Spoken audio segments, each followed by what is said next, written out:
Hello and welcome one and all to The Rundown. I'm Justin Avery Smith. It's the same show as today's review at the same time slot, but with a less crappy title. I came up with that title while I was in college. While I was amazingly not under the influence of anything. I'm probably the one college student in the world right now who did not party until they puked while in college. Yes, I was really adventurous and exciting in college. And in case you're wondering, I'm single. Now, we know it's been a long time since we last spoke, so I just want to ask you guys, how are you? Did we miss anything big while we were gone?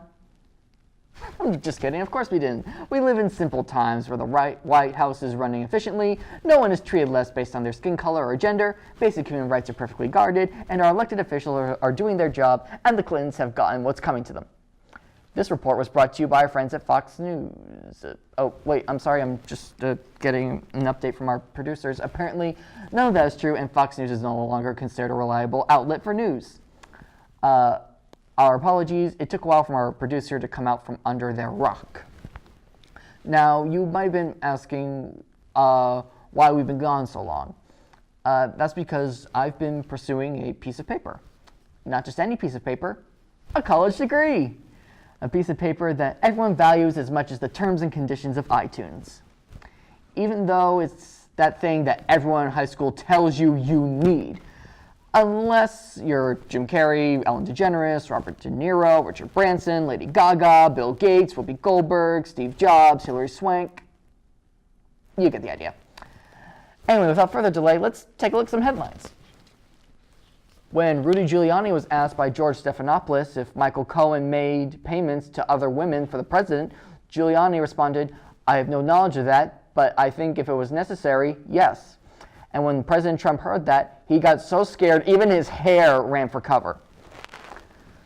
Stormy Daniels made a cameo appearance on SNL as herself during their cold open last week, saying, "A storm's a comin', baby." Now available on Skinamax.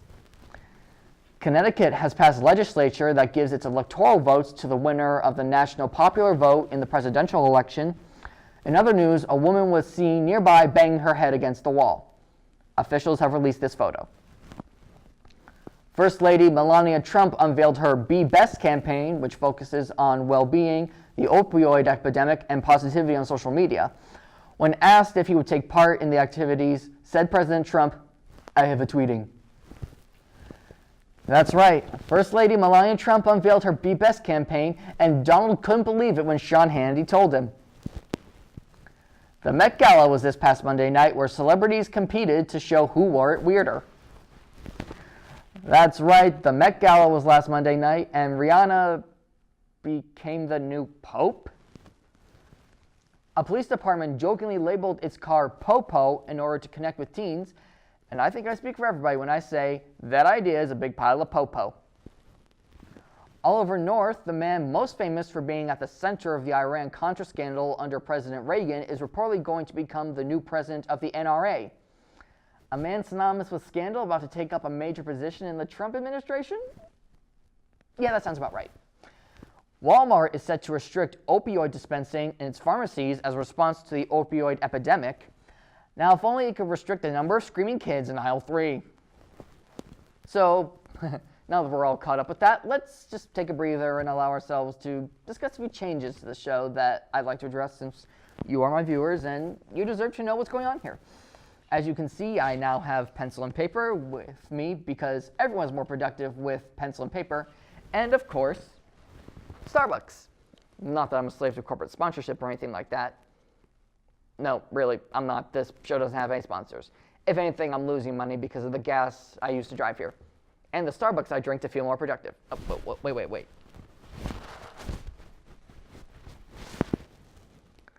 Apparently this is what you're supposed to do when you're in the vicinity of a Starbucks cup.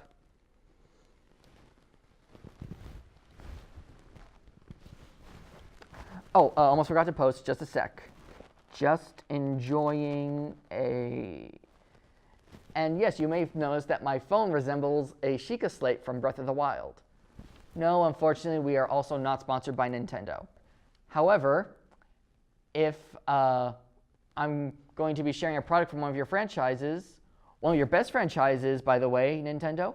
I've played Wind Waker, Skyward Sword, Twilight Princess, Breath of the Wild, obviously, and I'm currently playing Ocarina of Time, and I got through the Water Temple without any online guides or help from friends.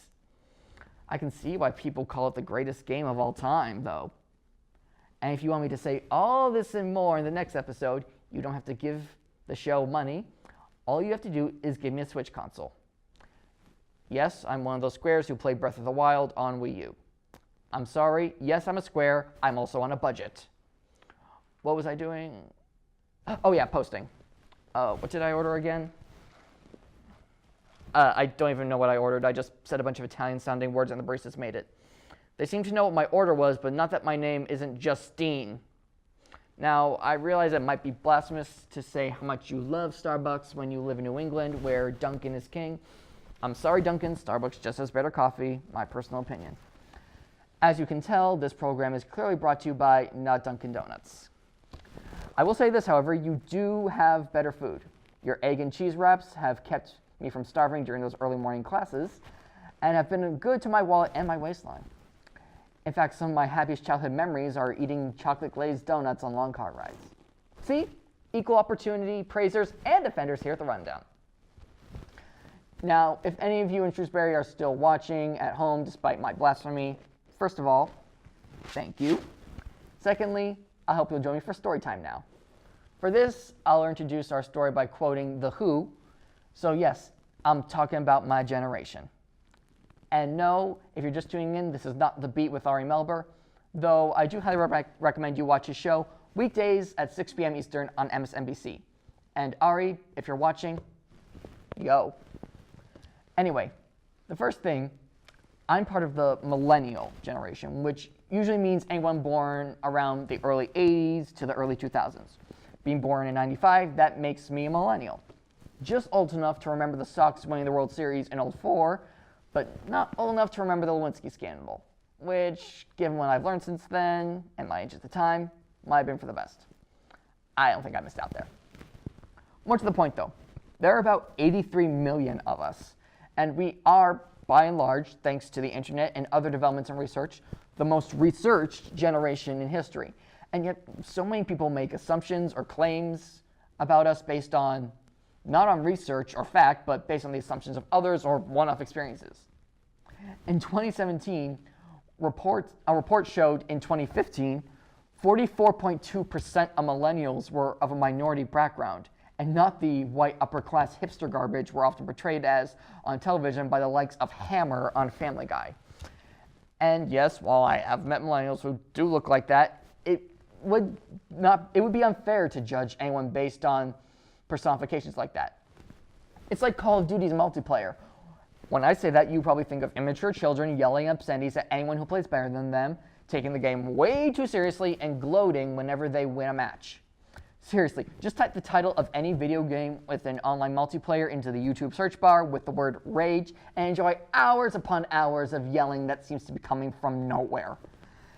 Anyway, that undoubtedly exists, but it would be unfair to think just because someone is playing a Call of Duty game online, they are an immature child who will yell at anyone for no reason. You probably know someone who plays Call of Duty, and you probably also wouldn't imagine them as the type to yell obscenities for no reason. The same goes for millennials. With so many of us with so many different backgrounds, as previously stated, we are arguably the most diverse generation to ever exist. More diverse than the cast of Friends, anyway. It hurts how badly that show has aged. Less painful, or more painful, depending on your point of view, is the supposed sexual promiscuity of millennials. A San Diego State University study shows that baby boomers, on average, and that's the key term there, on average, have more sexual partners than millennials. Now, one could argue that the reason for this is because baby boomers have lived longer and hence have had more chances for sexual encounters.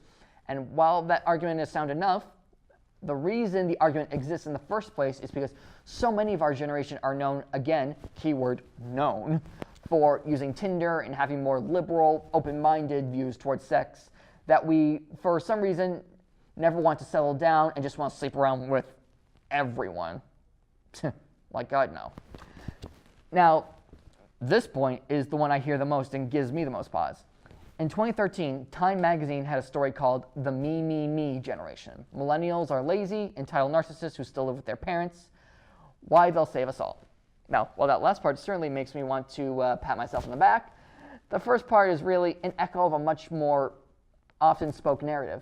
Because as a millennial, anyone who says anything negative about me is a hater, and you should totally unfollow me, bro. I'm unfriending you, Dave!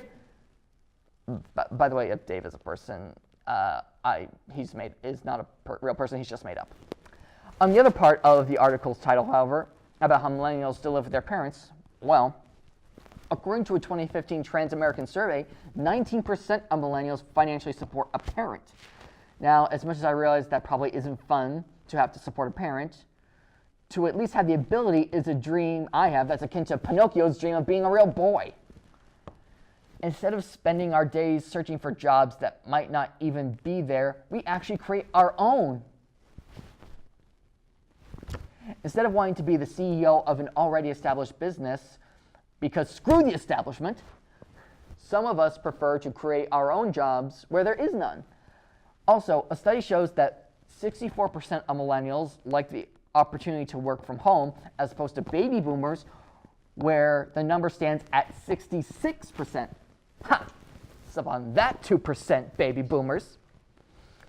And if you'll notice, so many of the people who one might consider successful, at least from the perspective of our show's writers, so me, myself, and I, many of the people who inspire me and want to enter the media field, writing, television, film, and such, are definitely not ones of the millennial variety. Many of my professors were in their 40s and above. Many of the people on cable news and network television are at least in their late 20s, with few exceptions. And for my own money, or lack thereof, I'm out of college, working at a movie theater, making minimum wage, living with my parents because I can't afford it anywhere else, and despite what high school counselors and others might tell you, college has not given me a job. I, as of May 20th, will have a degree in theater, and the only person I've talked to about a job only contacted me because I put my resume on Indeed.com, not because they're a professor or an extracurricular. To be fair, however, this isn't meant to be a segment about how millennials are awesome and every other generation can suck it for hating us. That would play right into the other stereotype that we're emotional and that our feelings are easily hurt because we have so many triggers. And don't even bother talking to us if you pull one of them. I'm going to be completely honest with you. I don't know what either side is harping on about. Generations before and after ours have good and bad people and will continue to have good and bad people. There will be those in all generations who work hard for what they want, and there'll be those who wonder, just because they have a pulse, why life isn't giving them what they want, and all the pieces have magically fallen together in their hands. How about, instead of bashing one side for being something you don't like or bashing the other because they bashed first, you think about the best things each generation has to offer, call them out on their BS when you smell it, and then we can all just get along a little better, please. And if we could do that, it'd be greatly appreciated. On that note, thank you so much for watching. I can't wait to do this again. Please, take care of yourself and have a good one.